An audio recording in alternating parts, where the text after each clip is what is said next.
வணக்கம் நண்பர்களே, welcome to movie critic channel. 13 வருஷம் காத்துக்கிட்டு இருந்து Avatar the way of water படம் பார்த்தோம்.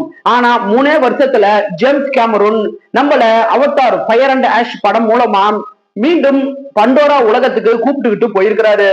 இந்த வாட்டி கடல் கிடையாது, நெருப்பு தான் விளையாட்டு. இந்த 3வது பாகம் உண்மையிலேயே பிரம்மாண்டமா இருக்குதா இல்ல வெறும் விஷுவல்ஸை மட்டும் நம்பிதான் இருக்குதா அப்படிங்கறத இந்த வீடியோல தெரிஞ்சுக்கலாம். மறக்காம வீடியோவை ஸ்கிப் பண்ணாம பாருங்க. படத்தோட கதை என்ன அப்படின்னு பாத்தீங்கன்னா, இதுக்கு முன்னாடி வந்த 2வது பாகத்துல ஜாக் சல்லியோட குடும்பம் கடல்வாழ் மக்களோட சேர்ந்து வாழ்ற மாதிரி காட்டியிருப்பாங்க. இந்த 3வது பாகத்துல அந்த அமைதி ரொம்ப நாள் நீடிக்கல. இந்த வாட்டி ஜாக் சல்லியோட குடும்பத்துக்கு எதிரா வர்றது மனிதர்கள் மட்டும் கிடையாது, பண்டாராவோட இன்னொரு கொடூரமான பக்கமான ஆஷ் பீப்புள்ஸ். நெருப்ப கடவுளா வணங்கி வன்முறையில அதிகமா ஈடுபடுற ஒரு புதிய இனத்தை இந்த படத்துல காட்டியிருக்கிறாங்க. அந்த இனத்தோட தலைவியா வராங் அப்படிங்கிறவங்க தான் இருக்கிறாங்க. இந்த படத்துல வராங் மற்றும் படத்தோட பழைய வில்லனான கர்னல் குவாரிச்சோட சேர்ந்துகிட்டு ஹீரோவோட குடும்பத்துக்கு கொடுக்கிற நெருக்கடி தான் படத்தோட மீதி கதையே.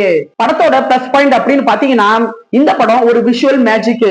இந்த படத்துல வர அண்டர் வாட்டர் சம்பந்தப்பட்ட காட்சிகளாகட்டும், தீ பிளம்புகள் சம்பந்தப்பட்ட காட்சிகளாகட்டும், ஃபைட் சீக்வன்ஸ் காட்சிகளாகட்டும், பண்டாராவோட காடுகளை காட்டுற காட்சிகளாகட்டும், இந்த இடங்கள்ல வர விஷுவல்ஸை பார்க்கும்போது ஆடியன்ஸுக்கு புதுவித ஒரு உலகத்துக்கு நல்லாவே கூட்டிக்கிட்டு போகுது. இந்த படத்தை 3Dல பாத்தீங்கன்னா இன்னுமே நல்ல ஒரு அனுபவத்தை இந்த படம் கொடுக்கறதுக்கான வாய்ப்பு இருக்குது. அது மட்டும் இல்லாம இதுக்கு முன்னாடி வந்த பாகத்தோட பார்க்கும்போது இந்த படத்துல எமோஷன் அப்படிங்கிற ஒரு விஷயம் நல்லாவே கனெக்ட் ஆகுது. குறிப்பா சொல்லணும்னா, மகனை இழந்து தவிக்கிற ஜாக் ஆகட்டும், நெய்திரியோட வழியாகட்டும், இந்த காட்சிகள் படத்துல நல்லாவே ஆடியன்ஸுக்கு ஒரு கனெக்டை ஏற்படுத்துது. படத்துல சாம்பல் மனிதர்களோட தோற்றம், அவங்க பண்ற ஆக்ஷன் காட்சிகள் எல்லாமே படத்துல சூப்பரா இருக்குது. குறிப்பா சொல்லணும்னா, வராங்கோட கதாபாத்திரம் படத்துல பவர்ஃபுல்லா இருக்குது. படத்தோட கடைசி 55 நிமிஷத்துல வர ஆக்ஷன் காட்சிகள் படத்தோட பிரம்மாண்டம் அப்படின்னு சொல்லலாம். அது மட்டும் இல்லாம படத்தோட சினிமாட்டோகிராபிக் டாப் நாச்சா இருக்குது.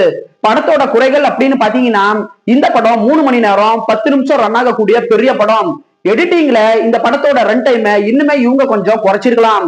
படத்தோட முதல் பாதி ரொம்பவே பொறுமையா தான் மூவ் ஆகுது. அது மட்டும் இல்லாம இதுக்கு முன்னாடி வந்த 2 பாகத்துல நாம பார்த்த ஆக்கிரமிப்பு மற்றும் போராட்டம் இது சம்பந்தப்பட்ட ரொட்டீனான கதையை தான் இந்த படத்திலையும் யூஸ் பண்ணிருக்கிறாங்க. சோ படத்தோட முதல் பாதியை நீங்க பார்க்கும்போது செகண்ட் ஹாஃப் இப்படிதான் இருக்கும் அப்படிங்கிற ஒரு ஃபீல் நமக்கு ஆட்டோமேட்டிக்கா வந்துருது. ஓவராலா இந்த படம் உங்க டைமுக்கு ஒர்த்தான ஒரு சூப்பரான படம் தான். 10க்கு 7 ரேட்டிங் கொடுக்கலாம். இந்த படம் ஃபேமிலி வாட்சபிள். படத்தோட பிரம்மாண்டத்துக்காகவே இந்த படத்தை ஒரு வாட்டி கண்டிப்பா ட்ரை பண்ணி பார்க்கலாம். விருப்பப்படுறவங்க பாருங்க. என்னுடைய ரிவ்யூ உங்களுக்கு பிடிச்சிருந்துச்சுன்னா மறக்காம லைக் பண்ணி சப்ஸ்கிரைப் பண்ணுங்க. நான் அடுத்து போடக்கூடிய வீடியோஸ் மற்றும் ஷார்ட்ஸ் உங்களுக்கு வந்தே தீரும். உங்களுடைய கருத்துக்களை கமெண்ட்ல பதிவிட மறந்துடாதீங்க.